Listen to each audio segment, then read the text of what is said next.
ఈరోజు ఎయిర్టెల్కి సంబంధించిన ఒక మంచి గుడ్ న్యూస్ మీతో తీసుకొస్తున్నాను. ఈ న్యూస్ విన్న తర్వాత ఖచ్చితంగా నా ఛానల్కి అయితే మీరు సబ్స్క్రైబ్ చేసుకుంటారు, నా వీడియోస్ని 100% ఫాలో అవ్వడం స్టార్ట్ చేస్తారు. ఎవరైతే ఎయిర్టెల్ యూజర్స్ ఉన్నారో వాళ్ళకి అడోబ్ ఎక్స్ప్రెస్ అనే సాఫ్ట్వేర్ ఎయిర్టెల్ 1 ఇయర్ పాటు ఫ్రీగా ఇస్తుంది. 4000 వర్త్ రూపీస్ సాఫ్ట్వేర్ ఇది.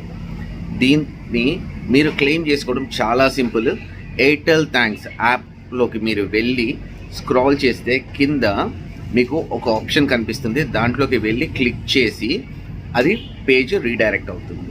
అక్కడ కనుక మీరు రిజిస్టర్ చేసుకున్న తర్వాత డైరెక్ట్గా మీరు మీ ఫోన్లో కావచ్చు, పీసీలో కావచ్చు, ల్యాప్టాప్లో కావచ్చు, ఎక్కడైనా సరే ఈ పర్టికులర్ అడోబ్ ఎక్స్ప్రెస్ని 1 ఇయర్ పాటు కంప్లీట్గా ఫ్రీగా యూజ్ చేయొచ్చు. ఫీచర్స్ అయితే మాత్రం చెప్పాల్సిన అవసరం లేదు. సినిమాటిక్ ఫీచర్స్ తోటి ఇది చాలా బాగుంటుంది. ఇంక్లూడింగ్ ఏఐ తోటి వీళ్ళు మీకు ఇస్తున్నారు కాబట్టి ఖచ్చితంగా ఈరోజే అర్థమైంది కదా. సో వెళ్ళిపోయే ముందు ఛానల్కి సబ్స్క్రైబ్ చేసుకుని మీ ఒపీనియన్ ఏంటో కింద కామెంట్ చేయండి.